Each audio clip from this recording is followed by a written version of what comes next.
Alright, it's been a while. It's my day off. My channel Seeking My Creator. This is Kundus. Uh, as I said earlier, been a while. Been busy. I'm gonna be reading Genesis 4 today. Anything pops out to me, I'm gonna look it up.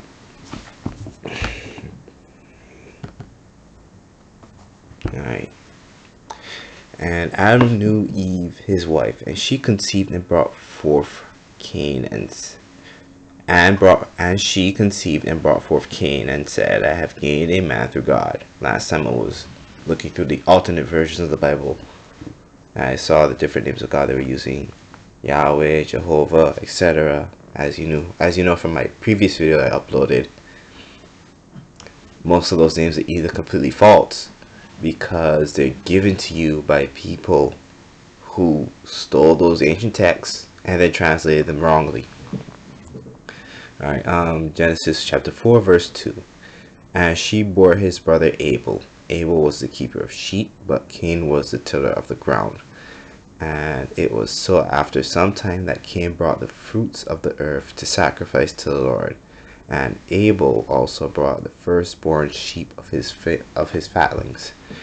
And God looked upon Abel and his gifts, but Cain and his sacrifices he regarded not. And Cain was exceedingly sorrowful, and his countenance fell. And the Lord God said to Cain, Why art thou become very sorrowful? And why is thy countenance fallen? Hast thou not sinned, if thou hast brought it rightly, but not rightly divided it? Be still. To thee shall thee be his submission, and thou shalt rule over him. Okay, I got that part. Cain is sad. God acts like Cain is sad.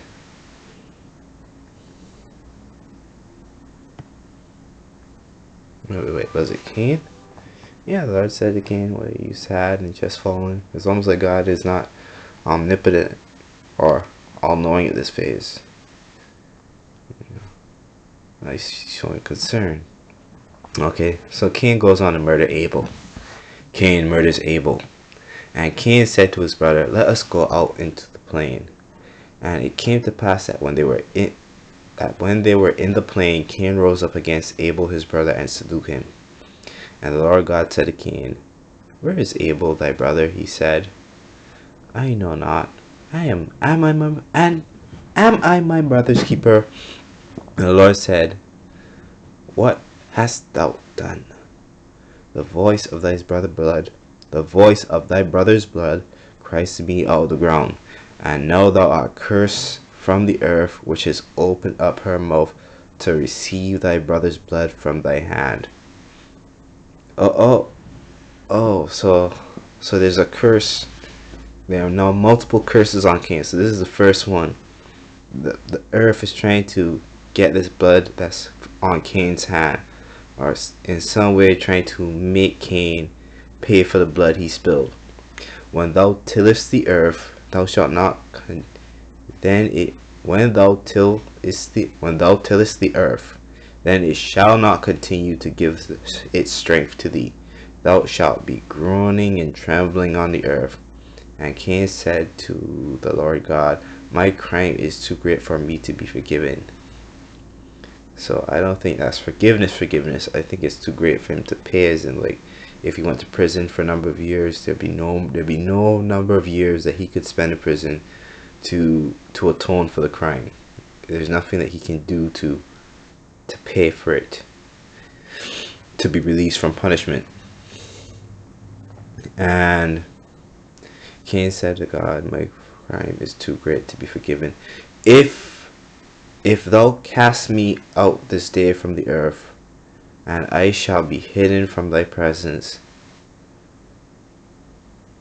I shall be groaning and trembling upon the earth, and then it will be that anyone that finds me shall slay me. Now, at this point in the story, the only 4 people on the planet is technically Adam, Eve, and Cain. So there shouldn't be anybody else to be killing Cain unless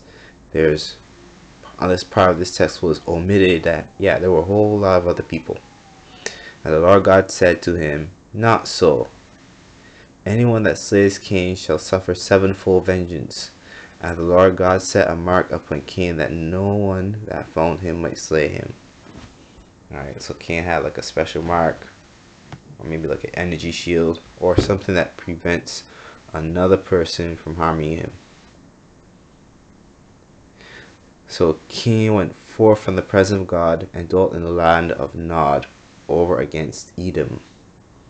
Alright.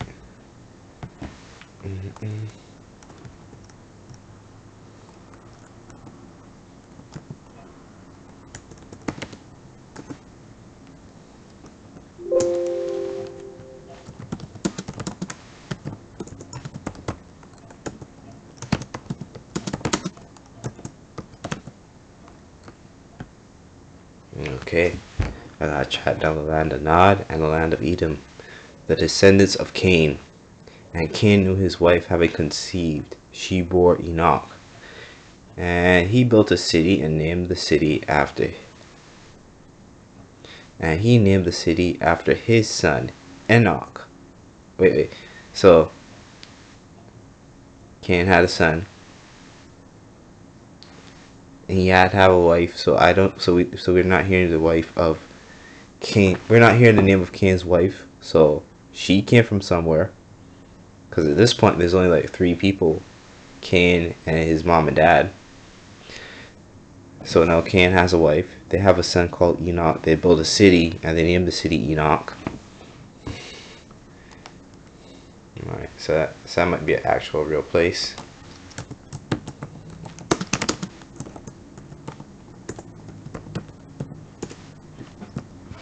Did I spell that right? Nope, Enoch ends with an H.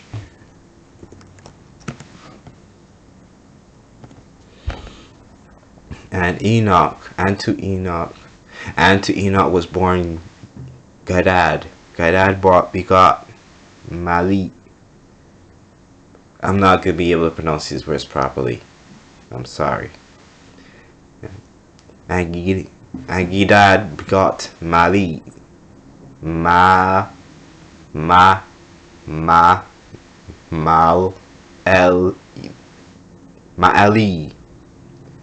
And Ma'ali begot Methuselah. Methuselah begot Lamech. And Lamech took himself 2 wives. The name of one was Ada, and the name of the second was Zillah. And Ada bore Jobel, and he was the father of those that dwelt in tents, feeding cattle. Sounds like nomads. Or Native Americans, you know. They lived in tents. They went from place to place. They hunted wild buffalo. It's pretty much the same thing. Or like nomads in other countries that hunt cattle.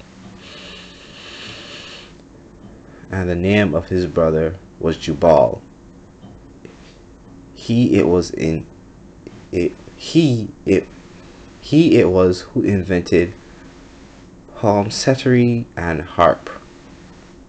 And Zillah also bore Thobel. He was a smith and a manufacturer of both brass and iron. And the sister of Thobel and Nomia. Yeah, that's as close as I'm gonna get. But you gotta think about it. All these guys getting wives. It can't be their sisters, because it would have probably said that. And so there had to be a lot of people besides Adam and Eve. So I wonder where all those other people came from. And Lamech said to his wives, Ada and Zillah, hear my voice, ye wives of Lamech. Consider my words, because I have Hear my voice, ye wives of Lamech. Consider my words, because I have slain a man to my sorrow, and a youth to my grief. Because vengeance has been exalted 7 times on Cain's behalf, on Lamech's it shall be 77 times. Seth and Enosh. And Adam knew his wife, and she conceived and bore a son. And his name was Seth. And for saying that God has raised me up another instead of Abel, whom Kim slew, it's worded differently in other versions. So she's giving thanks that God gave her another son. So the line of Abel is done. There's no Abel line. There's a Seth bloodline. And Seth had a son, and he called his son, and he called his name Enosh. And he hoped to call on the name of the Lord God. Alright, so I'm going to read more later. I'm going to end that there. So most people in the world are either descended from Cain, who can't plant any crops, but who surprisingly so that means that one group of people are descended from Cain, and another large group of people descended from Seth. Then you have one group of people who are part Neanderthal, which is just me / ape man. Then you have one group of people who are / half fish. I think the proper term is SLC 425. I think that's the wrong numbering for the gene. But there's one group of people who have zebrafish genes that make the zebrafish yellow. There's another group of people who have giant ape genes, in addition to their regular Homo sapien human genes. And then you have Cain. Cain is cursed because he can't plant any crops. But let's look at this. No. Alright, this is a video by High Impact Flicks. Wait, before that,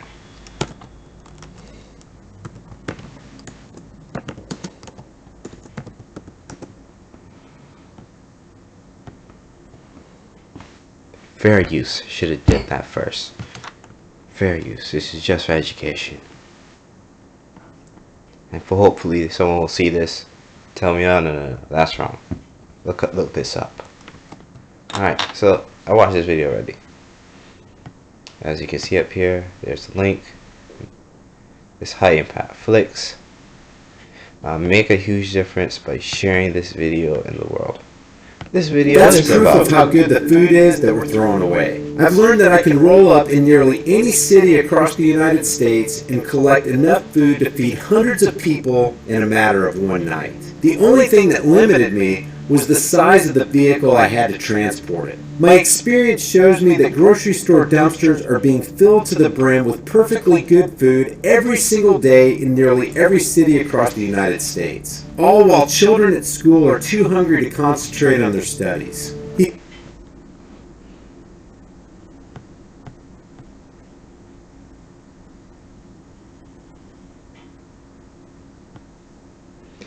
There is no overpopulation problem. There's no overpopulation.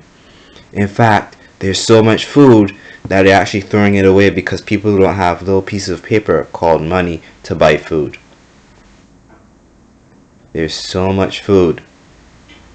There is so much food out there. There's no reason anybody anywhere in the world should be starving. We could feed the world probably 10 times over. There's no food shortage. There's no overpopulation. And if someone tells you there is, they're lying. There's food being thrown away, and it happens in almost every first world country, and it happens in most of the third world countries.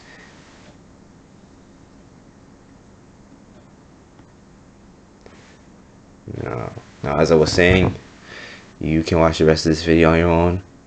The guy from High Impact Flicks, he highlights the different peoples who don't just do documentaries. They actually go dumpster diving. Not just dumpster diving. This is fresh, clean food that you can eat. You don't need to really wash it or anything. It's good. It comes straight out the store, from right off the shelves that people don't buy because they don't have the money to. And they just throw it away every month. And the stores probably get subsidized for it. every month. If stores needed to sell this food, they would drop the prices in order to make the sales to keep their doors open, but they don't. Which tells me that the stores are either getting subsidized or they don't need to make the sales. It's just a revolving door to keep you locked in the cities. I know most people want to believe me, but you never really walk past a restaurant and see the dumpster. Most of that food's not half eaten. Most of that food is just never been bought and they threw it away. This is me ending this video. I'll probably have a second one for my Genesis 4 notes.